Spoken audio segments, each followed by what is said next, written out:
Kalau misalnya nanti Mayang dapet job manggung di mana, cuman bawa satu, nanti yang lainnya cover gitu kan. Misalnya Mayang konser atau perform itu paling nggak 8. Dari kemarin, minggu lalu Mayang jatah video klip 2 minggu yang lalu, terus ada beberapa syuting TikTok juga, ada Mayang Wear, kemudian ada promo untuk layar lebar Setan Munafik. Mayang juga nanti di sana akan perform ya. Hari Senin Mayang akan berangkat ke Kuala Lumpur sama Dedi, akan perform di acara gala premier Setan Munafik. Ini first time, pertama kali Mayang perform di luar negeri walaupun masih di Malaysia.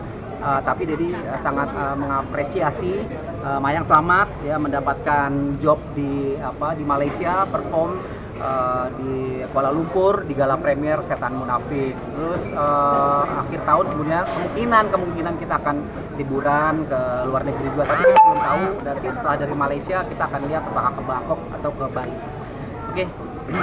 Artinya tahun ini tidak ada di Jakarta ya? Ya belum tahu ya, nggak di Jakarta. Kemungkinan kalau masih di Bali atau kalau ke Bangkok atau di Bali gitu. Jadi setelah mini album ini sudah launching, sudah lega, Dedi juga sudah lega, Mayang juga sudah lega. Persiapannya benar-benar sangat panjang, menguras waktu, tenaga, pikiran, sangat panjang dan membutuhkan kerja keras. Ada tangis dan doa di sini buat Mayang untuk secepatnya rilis, karena Dedi nggak mau rilisnya di Januari. Dedi bilang sama Ave rilisnya di Desember aja, di 15. Tadinya mau di 18 atau 20, tapi Dedi bilang Mayang ada perform di Malaysia tanggal 18. Kemudian setelah itu kan ada acara ya liburan juga di Malaysia ya. Baru pulang tanggal 20-an lah, seminggu lah kita di Malaysia. Terkesan diburu-buruin nggak sih, Dok, supaya diselesaikan gitu? Iya, begitu, diselesaikan karena memang secara mini album, secara 6 lagu itu sudah oke, sudah siap, tinggal memang Mayang video klipnya aja gitu. Jadi penentuan harinya tuh dengan Pak Hendy tuh bener-bener schedule-nya disamakan dengan Mayang gitu. Nah kalau misalnya minggu depan kan kita udah nggak ada di Indonesia nih, adanya di Malaysia, ya udah ditetapkan akhirnya hari Jumat. Mudah-mudahan Jumat berkah ya Kak ya, Jumat berkah ini, dan berkah juga buat MPB nanti kedepannya di 2024.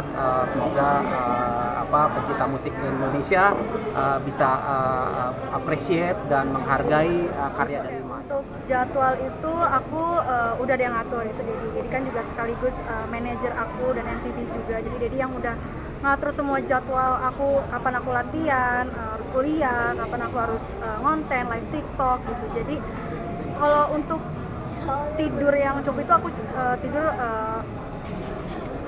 cukup gitu, dan istirahat juga ya cukup lah, dan nggak ada vitamin sih, paling ya makan yang teratur aja, karena Dedi kan juga pasti concern juga kan sama kesehatan aku gitu. Jadi untuk kualitas istirahat aku cukup baik.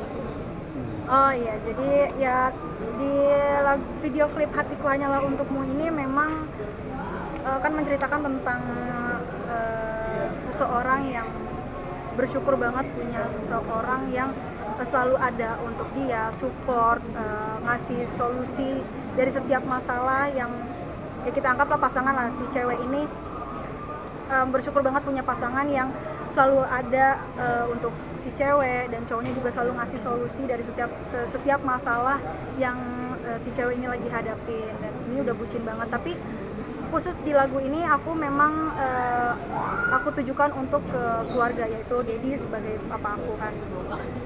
Jadi lagu ini tuh nggak hanya untuk pacar aja sih, jadi bisa untuk keluarga juga, bisa untuk sahabat atau teman. Dan ya memang konsep video klipnya juga seperti itu. Jadi aku ada bacain komen negatif dari netizen. Jadi dibilang ini mengartikannya tuh sama kayak kehidupan kamu apa gimana nih? Relate ya? Relate gimana nih? Seberapa relate nih lagu ini? Relate-nya ya karena kan Dedi ini membesarkan aku dari aku kecil gitu. Jadi Dedi yang udah mendidik aku, merawat aku dari aku kecil sampai aku hari ini gitu. Jadi apa ya, Dedi selalu ada untuk aku gitu. Jadi aku merasa Dedi ini adalah sebuah anugerah yang memang untuk aku. Kalau dilihat dari untuk pacar, Kalau untuk pasangan gimana tadi kan dibilang mungkin tadi? Aduh, kalau pasangan aku nggak apa, sorry pernah ngalamin kayak yang di Oh. lagu ini sama pasangan? Enggak ada sih. Aku karena lagu hatiku hanyalah untukmu ini diciptakan oleh sama personil MV yang sebelumnya. Jadi bukan dari kisah percintaan aku, bukan, karena aku itu lagi nggak mau pacaran, karena pacaran itu bukan sebuah prestasi dan karya yang bisa dibanggakan. Jadi enggak sih. Jadi lagu ini pure diciptakan oleh sama personil MV. Nah, jadi memang konsepnya Mayang itu membacakan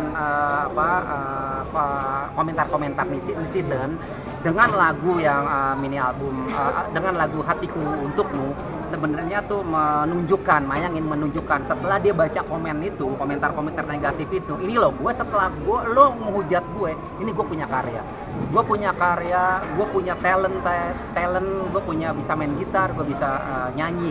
Jadi memang dibikin konsepnya seperti itu. Jadi dibikin konsepnya artinya mini album ini dibuat karena ada hujatan, ada hujatan selama ini, ada hinaan, hujatan, bulian, nyinyiran dan sebagainya, tapi Mayang diem.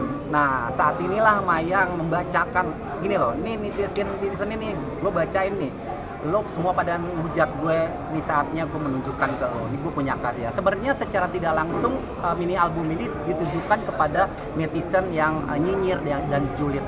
Dan Dedi berterima kasih sekali kepada netizen yang sudah menghina, menghujat dan membuli Mayang, karena itu adalah jadi bahan bakar Mayang, jadi satu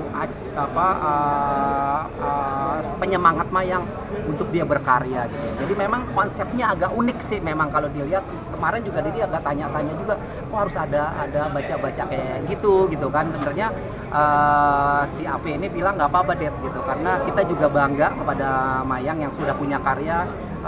Kita ingin menunjukkan kepada netizen yang nyinyir, disinilah saatnya sebenarnya Mayang itu punya karya gitu. Jadi pertanyaan Mas tadi itu, jadi memang agak unik sih openingnya tadi membaca netizen, membacakan